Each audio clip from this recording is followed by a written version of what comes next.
तो ये बताया जाता है कि हमें इस बार के सत्र में किन मुद्दों को उठाना है, किस पर बात करनी है, किस पर गंभीरता से विमर्श करना है, ये बोला जाता है, सजेशन दिया जाता है, उसे उन लोग नोट कर लेते हैं और सुन लेते हैं। सिर्फ कोई माने समाधान आज नहीं मिलता है जनरली।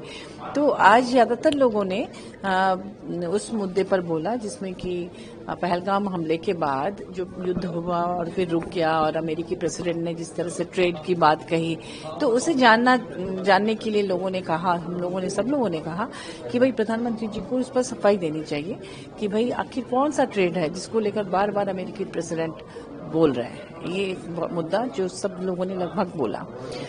दूसरा, मैंने ये मुद्दा स्पेशली कहा कि ये जो विमेन रिजर्वेशन बिल के लिए स्पेशल सत्र बुलाया गया था 5 दिन का और उसकी घोषणा हो गई, नारी वंदन अधिनियम और क्या क्या हो गया, उसके बाद से देश की महिलाओं में बहुत उत्सुकता है कि भाई हमें भी रिजर्वेशन मिलेगा।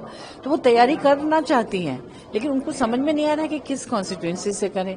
उनको समझ में नहीं आ रहा है कि भाई वो अगर वन नेशन वन इलेक्शन होगा कि नहीं होगा, एमपी की तैयारी करें कि एमएलए की तैयारी करें। कई पुरुष बहुत ज्यादा अब ये है कि जो जिस कॉन्स्टिट्यूएंसी से वो लड़ रहे थे इतने दिनों तक, वहां से किसी महिला को सीट मिल जाए तो क्या हो। तो इस तरह से बहुत ज्यादा दुविधा है। तो उसे एक टाइम निर्धारित कर दे कि 2029 का इलेक्शन उस आधार पर होगा या नहीं होगा, इसको लेकर मैंने बोला।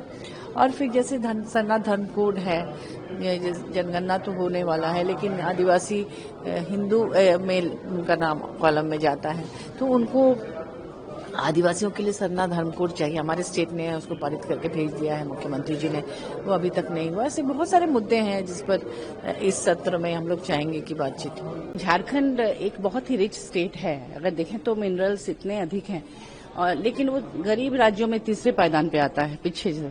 तो ये बहुत दुर्भाग्यजनक है कि केंद्र सौतेला व्यवहार कर रही है झारखंड के साथ।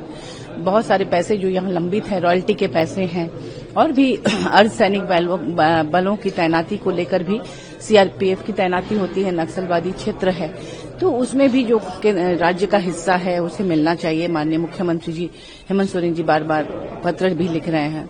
तो हम लोग चाहते हैं कि हमारे राज्य को सपोर्ट किया जाए ताकि जो भी योजनाएं महिलाओं के लिए, बच्चों के लिए लॉन्च की गई है, उन योजनाओं को पूरा करने में सरकार को आसानी हो।